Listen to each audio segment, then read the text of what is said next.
अस्सलाम वालेकुम नाज़रीन, मैं हूं आपकी अपनी ज़रीना खातून सोफ्लावर में। आज हम आपके लिए लेकर आए हैं बहुत मज़ेदार टेस्टी खट्टी खट्टी हरी इमली की मज़ेदार फ्रेश चटनी बनाने की रेसिपी। माशाल्लाह रेसिपी बिल्कुल आसान, खाने में बहुत मज़ेदार। चले अब हम रेसिपी की तरफ आते हैं। बिस्मिल्लाहिर्रहमानिर्रहीम। आज हम आपके लिए लेकर आए हैं हरी इमली यानी कि ताज़ी इमली की चटनी बनाने की रेसिपी। ये इस तरह से पौधों पे लगी हुई होती है। कभी देखिए आपने, टहनी समेत ली है हमने। कच्ची इमली है ये, हरी, जो सूख कर काली हो जाती है यानी कि ब्राउन हो जाती है। आप देख सकते हैं इसका कलर। इसकी हम आज बनाएंगे मज़ेदार सी चटनी।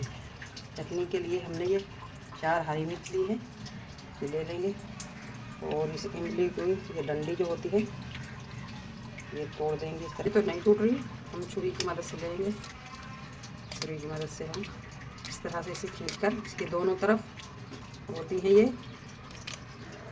जड़ों की तरह होती है ये लकड़ी, ये उतार देंगे।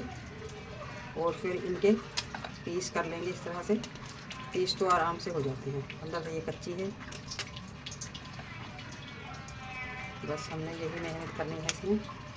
ये इसकी लकड़ी उतार देंगे हम। दूसरे के जग में डाल लेंगे। आप इसे सिलबट्टे में पीस सकते हैं।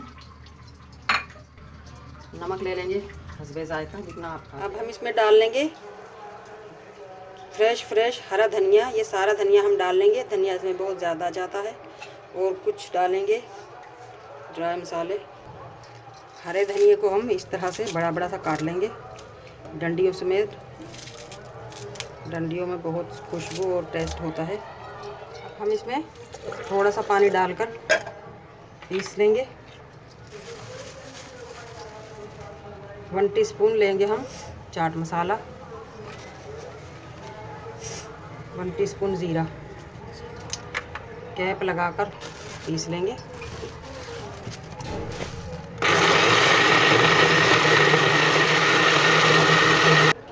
चटनी हमारी पिस चुकी है। अब हम एंड में डाल लेंगे हरा धनिया।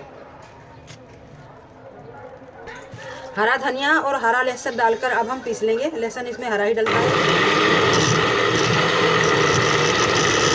मज़ेदार हरी इमली की चटनी हमारी बनकर तैयार हो चुकी है। बिस्मिल्लाहिर्रहमानिर्रहीम। अब हम इसे निकाल लेंगे।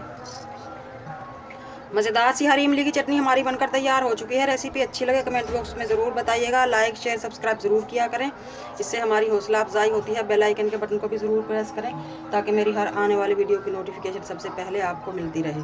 मिलते हैं अगली वीडियो के साथ। अल्लाह हाफिज़।